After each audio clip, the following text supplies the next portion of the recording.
Olá, amigos do canal História Arte, tudo bem? Então, como prometido, estou trazendo para vocês aqui a continuação da história política do Brasil, tá bem?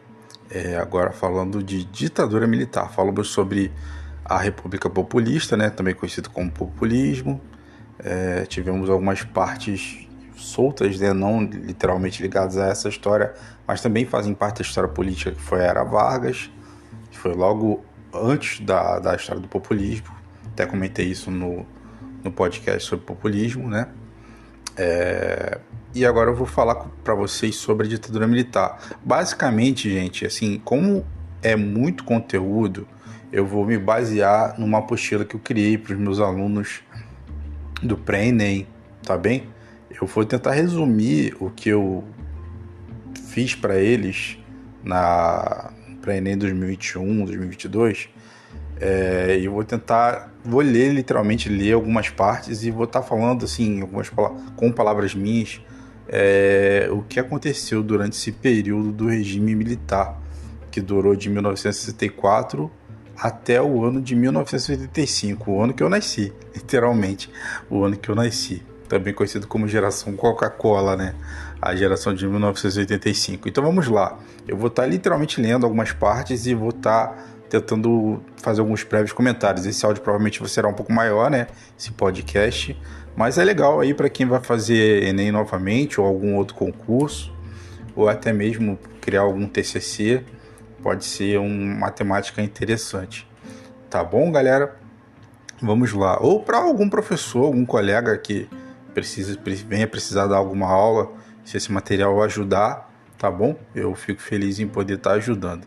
Vou estar lendo aqui então, resumidamente, tentar resumir o resumo do resumo dessa apostila para vocês a partir de agora. Então vamos lá.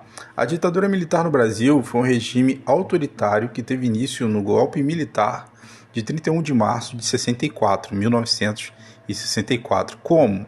Com a deposição do presidente João Goulart. Falamos sobre isso no nosso podcast sobre populismo, como quando João Goulart foi retirado do poder pelos militares. O regime militar durou 21 anos, tá? Destaque-se aí. Quanto tempo durou o regime militar? 21 anos. De 1964 a 1985. Estabeleceu a censura à imprensa. O regime militar fez a censura à imprensa, a restrição aos direitos políticos, então os políticos estavam com seus direitos restritos, e houve perseguição, tá bom? Aos opositores do regime militar. Vamos detalhar um pouco mais sobre isso, tá bem? Então vamos lá, a partir do golpe militar que ocorreu em 31 de março de 64.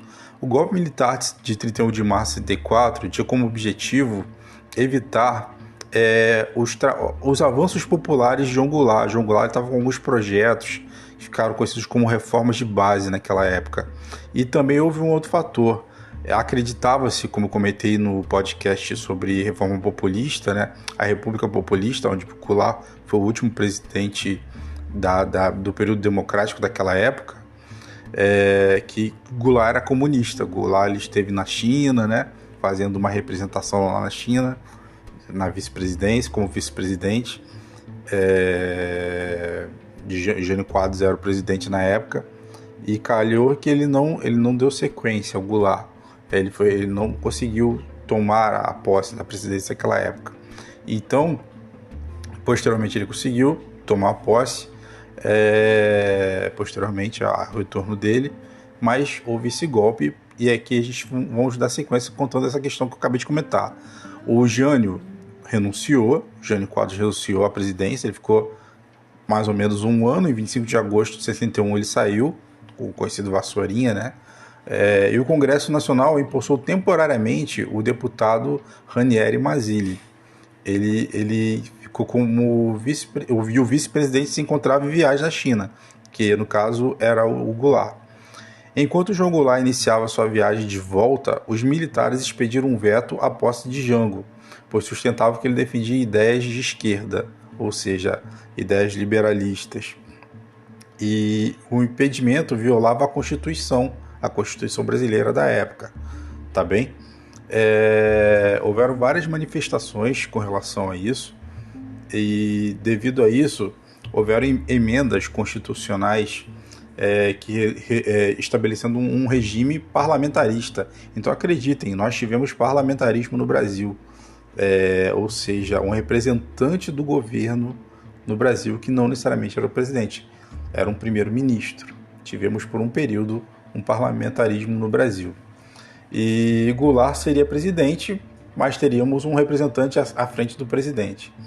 Jango aceitou, João Goulart aceitou. Jango é apelido do João Goulart, tá bom? Ele aceitou esse tipo de poder, sendo presidente, porém tendo um representante na frente dele, tá bom?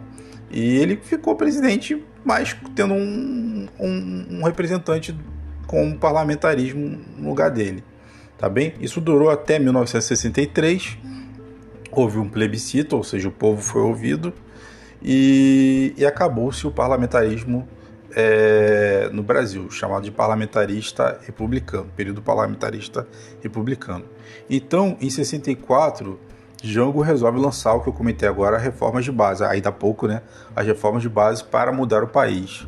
Eram ideias voltadas também populares, similares ao governo Lula, vamos dizer assim, bem no início da sua história e mais recentemente talvez, que seria o quê? Quais pontos eu posso destacar aqui das ideias de João Goulart para a reforma de base? Desapropriações de terras, ou seja, tirar terras de fazendeiros e dar para outras pessoas, ou seja, reforma agrária, tá? Propriamente dita, reforma agrária. Nacionalização das refinarias de petróleo, ou seja, estatizar, trazer para o governo as refinarias de petróleo. Uma reforma eleitoral garantindo o voto para analfabetos, ou, em outras palavras, analfabetos não votavam, tá? Porque se eles não sabiam ler e escrever, também não iam ter direito a voto. Era assim que se pensava na época. Então ele queria que analfabetos votassem. E também uma reforma universitária, entre outras coisas. Isso são alguns pontos das reformas de base que Jango queria colocar no Brasil, tá bem? No entanto, como eu disse, houve o golpe em 31 de março de 64 e o presidente foi deposto, ou seja, foi retirado do poder pelos militares daquela época, tá bem? Algumas pessoas tentaram resistir ao golpe, né, chamado de golpe militar de 64, e o que aconteceu? O Ranieri Mazzilli novamente voltou ao cargo de presidente temporário, tá, em 15 de abril de 64, o deputado Ranieri Mazzilli, e ficou assim, como um período temporário, como ministro, assim, ministro dos militares, né? Exercendo um cargo que os militares colocaram ele até que houvesse eleições. Então vamos lá. Houveram eleições indiretas a partir daí, ou seja, não havia mais voto direto, tá bom? E começaram a haver votos indiretos, ou seja, eles escolhiam entre os próprios militares, presidentes militares. Então vamos a partir agora, em ordem cronológica, dos presidentes militares nesse período. Tivemos como primeiro presidente militar, nesse período chamado de ditadura militar, o presidente Castelo Branco. Ele ficou como presidente de 64 a 67, tá bem? O presidente Castelo Branco, e aí podemos destacar, ele era marechal, tá? Ele era um militar marechal, uma patente que não existe mais, essa patente no Exército Brasileiro. A patente mais alta, se eu não me engano, hoje é general de divisão, general de exército, desculpe. São 3 patentes: general de brigada, general de divisão, general de exército, a última era marechal. Essa é uma patente que se extinguiu com a morte do último marechal nos anos 2000. Porém, nessa época ainda existiam marechais, e o Castelo Branco foi o nosso primeiro presidente militar. Ele ficou, como comentei, de 64 a 67 no poder, e em março de 67 ele saiu, tá bom? Vamos lá, algumas partes do texto para eu poder falar para vocês, que são muitas coisas. O que Castelo Branco fez? Apesar das promessas de retorno ao regime democrático, Castelo Branco prometia isso, queria voltar ao regime democrático. Houveram atos institucionais, são chamados os AIs, né, que vocês já muito conhecem, principalmente pelo AI-5. Também tem um podcast aqui só sobre o AI-5, né, o ato institucional número 5. Ficou muito dito também muito comentado durante o governo do presidente Jair Bolsonaro, não pelo presidente propriamente dito, mas por algumas pessoas, né, que estavam na internet, alguns dos filhos dele comentavam também, enfim.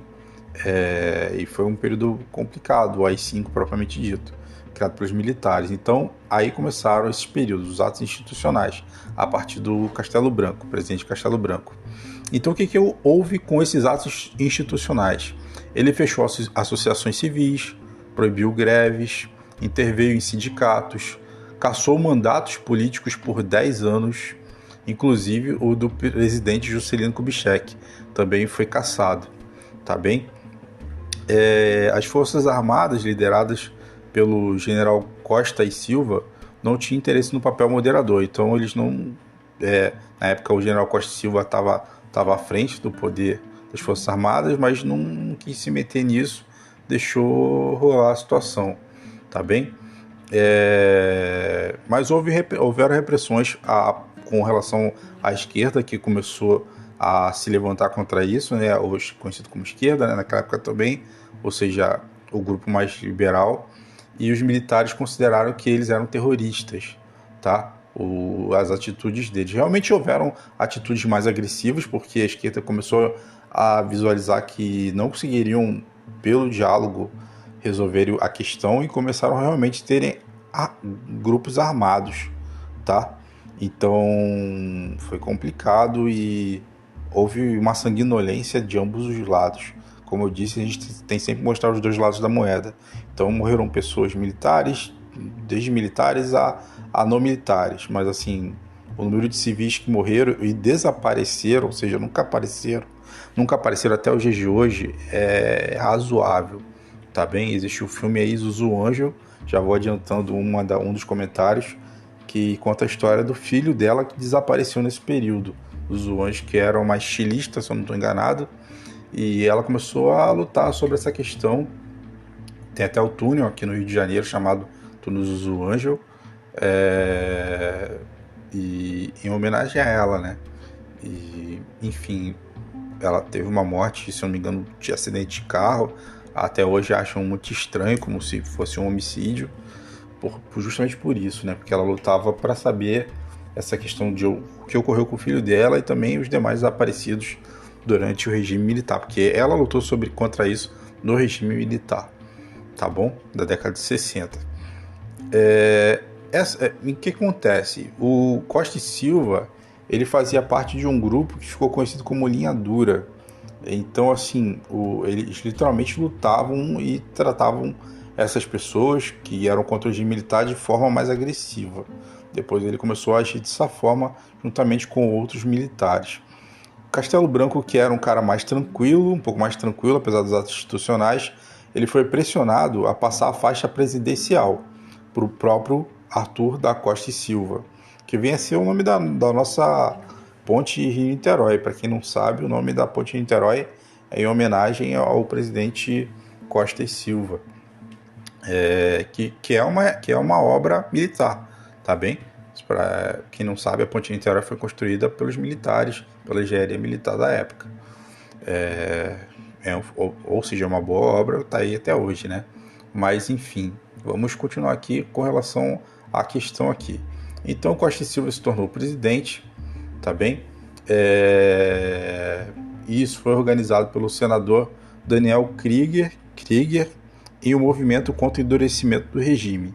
Então, o nosso segundo presidente militar foi o presidente Costa e Silva, que ficou de 1967 a 1969 no poder, tá bem? Vamos falar um pouquinho aqui no texto, então, vou tentar resumir o texto para vocês. No dia 15 de março de 67, o Marechal Arthur Costa e Silva foi empossado no cargo de presidente da República. No início do seu governo, os protestos estavam disseminados por todo o Brasil. Haviam várias oposições contra o Costa e Silva, tá bem? E ele começou a radicalizar as suas ações também, assim como o grupo que era contra ele também. E o que o grupo que era contra ele fazia? No caso, a esquerda que viu que não conseguia pelo diálogo. Começaram a ter assaltos a bancos, ataques aos soldados para o roubo das armas, sequestro de líderes militares, tá bem? E aí houve a violência da ditadura militar, começa aí, ó, as vítimas, né? Nesse caso, vítimas militares. E os militares responderam com a mesma moeda, tá? Eles ficaram conhecidos como guerrilheiros, ou que no caso eram estudantes, com pensamentos comunistas, e ficaram conhecidos como guerrilheiros, muito inspirados pelo Che Guevara, a reforma do Che Guevara em Cuba, tá bem?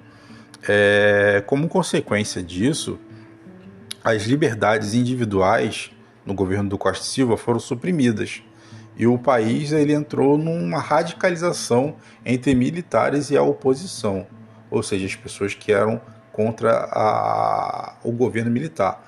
Aí entra o podcast que eu comentei que tem aqui mais para trás, e eu vou fazer um breve comentário sobre ele, que é o Ato Institucional número 5, conhecido também como AI-5. Isso é bem legal não, desculpe, não é isso. É interessante guardar, não é legal, porque a situação foi complicada. Vamos lá. O que foi o AI-5? Vamos lá em um resumão. O AI-5, ele tinha, o Ato Institucional número 5 do presidente Costa e Silva, ele tinha por pontos caçar mandatos de políticos, todo político que era contra a ditadura militar era caçado, fechar o Congresso, acabar com o Congresso, impor censura prévia à imprensa, então a imprensa não tinha liberdade de expressão, as artes não tinham liberdade de expressão também, espetáculos, teatro, não tinham liberdade, tá? Filmes, cinema. Aposentar compulsoriamente professores universitários, tá? Compulsoriamente, quer dizer, sem opção, era obrigado a se aposentar. Prender pessoas que fossem contra o regime, tá ok? Tudo isso no AI-5. Então, quando vocês ouvirem de AI-5, pensem nessas coisas. Essas coisas estavam ligadas ao ato institucional número 5. E tudo que fosse necessário para apagar qualquer vestígio de oposição ao governo. Tudo isso no governo do presidente Costa e Silva. Tá bem? No dia 28 de agosto de 69, o presidente teve uma doença. O presidente Costa e Silva, ele teve uma trombose, né? O trombose, falando em linguagem da saúde, é um trombo, né? É um sangue coagulado dentro de uma artéria. Então ele teve uma trombose, e no dia 31 de agosto de 69, a junta militar optou por substituir o presidente da República, ou seja, tiraram o Costa e Silva. Aí entraram alguns outros presidentes temporários, tá bom? Eu vou falar aqui para vocês no texto, que foi a junta militar, composta por Aurélio da Lira Tavares, que da Força Aérea, Márcio de Souza e Melo, da Marinha, e Augusto, nome difícil, desculpe, é um nome, se eu não me engano, alemão, Hermann Rademacher Grunewald, desculpe se estiver errado, no dia 1º de setembro de 69. E aí entrou o AI-12, tá? Que foi baixado, o Ato Institucional número 12, que foi baixado. Foi um governo provisório, como comentei, tá bom? Por causa do Costa e Silva que saiu. Eles ficaram um pouco de período, até que entrasse o Médici, o presidente Médici, que ficou de 1969 a 1974, tá bom? O governo Médici foi um pouco mais tranquilo, bem mais tranquilo, vamos dizer assim. Médici era um general, ele foi empossado em 30 de outubro de 69. Emílio Garrastazu Médici, tá bom? A presidência da República, e começou a propagação da propaganda institucional, visando a elevação da moral da população, slogans fartamente distribuídos, e assim vai. O Médici também fez o quê? Ele encerrou o AI-5, tá?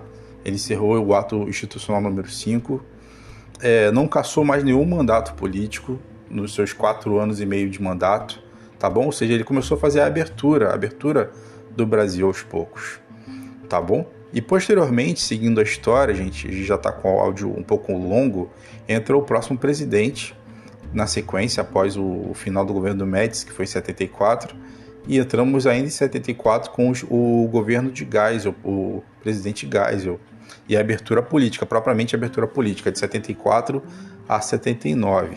Então vamos lá. Vamos dar o texto. O governo de Geisel foi de 74 a 79, um período de ajustamento e redefinição de propriedades, grave endividamento externo, estava tendo um grave endividamento externo, o famoso FMI, né, Fundo Monetário Internacional, flutuações de desempenho e dificuldades inflacionárias. Havia inflação no Brasil na época. Os incentivos dos projetos e programas oficiais permaneceram. As grandes obras continuaram alimentadas pelo crescimento do endividamento, ou seja, a gente está fazendo obra com o dinheiro externo e a gente estava se endividando. Entre elas, o que eu comentei há pouco, a ponte Rio-Niterói, necessária para a fusão dos estados, né? E aí foi o estado do Rio de Janeiro e da Guanabara. Guanabara, no caso, hoje é Niterói, tá? Era conhecido como estado da Guanabara, em 75. Guanabara, hoje Niterói é uma cidade, não é um estado. A Transamazônica, entre outras coisas, como hidrelétricas no Itaipu, Tucuruí, e aí vamos lá. Também Ernesto Geisel, o presidente Ernesto Geisel, fez um projeto de lei criando o estado do Mato Grosso do Sul, tá bem? Ou seja, o Mato Grosso do Sul passou a existir no governo do presidente Geisel, entre 1977 e 79. Geisel comentou que o país precisava ter uma abertura política lenta, gradual e segura. Isso é bem assim do positivismo, se vocês perceberem, né, de Augusto Conte. Está na nossa bandeira, ordem e progresso, ou seja, tudo feito com ordem e progresso. Os militares bem envolvidos no positivismo, né? Isso bem na história ainda do início do Brasil República, voltamos como uma coisa liga a outra. Então o presidente Geisel, ele pensava assim, vamos fazer as coisas de forma lenta, de forma gradual e segura. Então, assim, tudo foi se desenvolvendo, tá? Aos poucos, e tivemos, ao término, já chegando quase ao fim da nossa história militar, o último presidente militar da história da ditadura militar de 64, como é conhecida, que foi o governo de Figueiredo, presidente Figueiredo, tá bem? O último presidente militar. Ele foi feito pelo próprio presidente Geisel, ou seja, feito no sentido de, assim, sucessor dele, o presidente Geisel preparou o Figueiredo para assumir, e o presidente Figueiredo ficou de 79 a 85. O que o presidente Figueiredo fez? Vamos ao texto. No dia 15 de outubro, o Colégio Eleitoral elege o general João Batista de Oliveira Figueiredo, candidato apoiado pelo presidente Geisel para presidente. Em 79, ele lança a anistia. O que foi a anistia, gente? Só para resumir. A anistia foi a liberdade de quem estava fora do país. Ou porque você tinha a opção, ou ficar preso aqui no Brasil, se você fosse contra o regime militar, ou fugir. Literalmente fugir. Entendeu? Se exilar. Foi o caso por exemplo, do nosso próprio presidente João Goulart, se exilou no Uruguai. Infelizmente, eu contei também na outra história que ele veio a falecer ainda no Uruguai. Ele sofreu um infarto e acabou morrendo no Uruguai mesmo. Não chegou a voltar para o Brasil após a lei da anistia em 1979. Mas muitos outros voltaram, como Darcy Ribeiro, Collor, Fernando Henrique Cardoso, entre tantos outros. Então vamos lá, vamos dar sequência. Em 79 ocorre a lei da anistia, caminho direto para a redemocratização e a reforma partidária, ou seja, reforma partidária, o retorno dos partidos políticos no Brasil, porque até então tinha acabado os partidos políticos, eram presidentes escolhidos internamente, sem partido, entendeu? Não havia partido político. Então essa reforma permitiria a divisão da oposição e, como resultado, a divisão de ideias divergentes ao pensamento atual militar. Ou seja, teríamos sim partidos de esquerda, partidos de direita. Não havia nada de centrão ainda nessa época, tá bem, gente? Mas voltaria a existir, né, a esquerda e a direita, tá ok? A partir do governo do presidente Figueiredo, tá bem? Voltando aqui o período dele de 79 a 85. Com uma nova estrutura política em 1982 no país, os militares encontraram dificuldades para se manter no poder. Com a posse de João Batista de Oliveira Figueiredo, a economia aumentou, ou seja, ele foi razoavelmente um bom presidente e a economia melhorou, a economia do país. Durante o período de 83 a 84, o movimento civil de reivindicação por eleições presidenciais diretas do Brasil ficou conhecido como Diretas Já. Para quem já ouviu essa palavra ou nunca ouviu, ela é muito conhecida, Diretas Já, ou seja, o povo, os jovens, mais de 100 mil pessoas, dizem, contado que foram mais de 100 mil, acredita-se, foram às ruas pedir direta já, ou seja, voto direto. Ao invés de ser voto indireto, voto direto. Que eles pudessem votar diretamente, tá bem? Essa seria a possibilidade de eleições diretas para presidência da República do Brasil. Porém, infelizmente, isso não aconteceu, não houve voto direto, isso não foi aprovado, apesar dessas pessoas terem ido para a rua, e houve uma eleição indireta, mais de um presidente civil, que foi o presidente Tancredo Neves, em janeiro, tá? Houve, em janeiro de 84, perdão, houve o voto indireto, a eleição indireta do presidente Tancredo Neves, eleito pelo colégio eleitoral. Eleito no colégio eleitoral, desculpe. O final do governo militar foi em 64, foi em 85. Tivemos, então, durante esse período, uma hiperinflação durante o período do governo militar. Grande parte das obras paralisadas pelos sertões do Brasil, devido ao sistema de mediação e pagamento estatal, empreiteiras que abandonaram construções e máquinas, equipamentos, edificações, tudo isso durante o governo militar, a mudança, né, ainda desse período. E em 8 de maio de 85, o Congresso Nacional aprovou uma emenda constitucional que acabava com alguns vestígios da ditadura, tá bom? Em 8 de maio de 85. Eu ainda não tinha nascido, mas foi no ano que eu nasci. Enfim, o Senado iria aprovar a eleição direta para presidente, ou seja, a partir daí eles iam aprovar, tá? A eleição direta, isso com 458 votos na Câmara, tá bem? E 62 contra, 458 votos venceram, então eles iam aprovar a eleição direta, com apenas 32 votos contra na Câmara e 2 no Senado. Foi aprovado o direito ao voto para analfabetos, então analfabetos também poderiam passar a votar, tá ok? Tudo isso a partir de 85, tá bem? A partir de 1985. Partidos comunistas deixariam de ser proibidos, ou seja, todo aquele que fosse comunista, propriamente comunista, e desejasse ter partido ou se filiar a um partido, poderia se filiar sem nenhum problema, sem nenhum perigo, tudo isso em 85. Tá bom? A partir daí nascem os partidos, voltam, né, os partidos comunistas. E era o início, então, da redemocratização, tá bom? Onde as pessoas voltariam novamente a votar nos seus candidatos e os mesmos seriam eleitos de forma direta, ou seja, não era como hoje, né? Para quem só conhece a urna eletrônica, os mais jovens, eu cheguei a pegar o voto de papel, entendeu? Assim, no finalzinho, né? Eu lembro, não lembro se eu votei com voto de papel, mas eu lembro do voto de papel porque eu ia com os meus pais. Eu acho que eu peguei a urna eletrônica direto, ou eu peguei um voto só de urna de papel, se eu não estou enganado. E quem era analfabeto botava lá, eu acho que até hoje é assim, se eu não estou enganado, a pessoa marca com o dedo a digital e se ela não souber assinar o próprio nome, tá bem? E era voto de papel, era até que o presidente Jair Bolsonaro, o ex-presidente, queria fazer de novo, né? Trazer de volta as urnas com papel. Mas o Supremo Tribunal Eleitoral entendeu que não havia necessidade disso. Isso é uma história bem recente, né? Bem recente, que vocês devem ter acompanhado. E assim foi.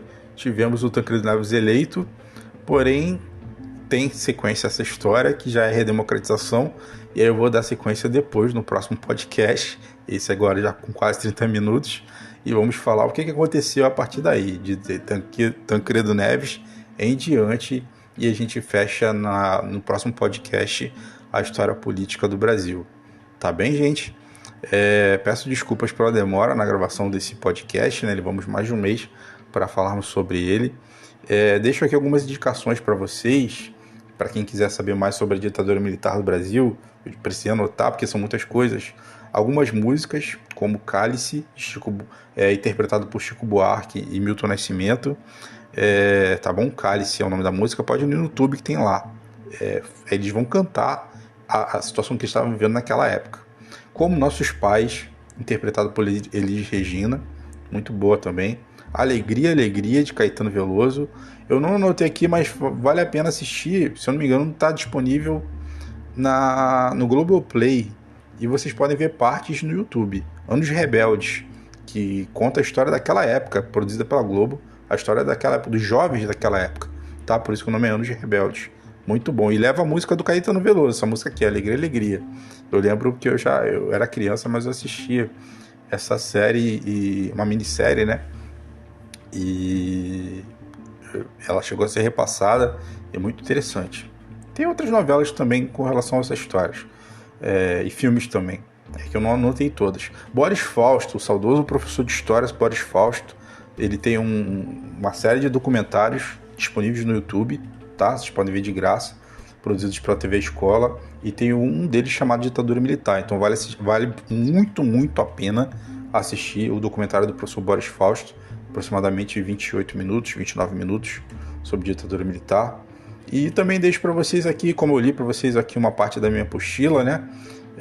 Eu já comentei, eu fiz um compêndio dessas apostilas e transformei num livro, um livro virtual, um e-book. E o nome dele é Um Resumo da História do Brasil. Infelizmente ele não está disponível para ler na biblioteca da Amazon, mas é possível adquiri-lo lá, é possível comprá-lo a valor popular, tá bom? Então vocês conseguem encontrar ele lá, só digitar no próprio Google ou na própria Amazon o título, Um Resumo da História do Brasil. E aí vocês vão encontrar tanto o texto e todas as histórias ligadas à história do Brasil mesmo, todo, desde antes da descoberta do Brasil, um pouco antes da descoberta do Brasil até a nossa história contemporânea mais recente, que será o nosso próximo podcast sobre redemocratização. O título é esse mesmo, tá bom? Redemocratização do Brasil. E aqui nessa minha apostila, né, no caso do meu e-book, Um Resumo da História do Brasil, vocês conseguem encontrar todas essas histórias e até fotos, imagens da época. Tá bom, gente? Então é isso. Espero que vocês tenham gostado. Um agradecimento aqui para todos, novamente, que têm acompanhado o podcast. São muitos países, eu não consigo falar todos de cabeça. Países de língua portuguesa, países de língua inglesa, outros países, Japão também, aqui principalmente no Brasil, pessoas de idades diversas. Então, assim, a todos vocês que têm ouvido para poderem estudar, para poderem fazer concursos e afins, espero poder estar ajudando com esses conteúdos. E em breve, mais um podcast para vocês, que será a redemocratização do Brasil, para a gente fechar a história política do Brasil. Tá bem? Então aqui falando com vocês o professor Marcos Paulo, professor de História do Brasil, lato sensu, né, pós-graduado de História do Brasil, professor de História Geral e com MBA em História da Arte. Um abraço para todos e até o nosso próximo podcast aqui no canal História e Arte.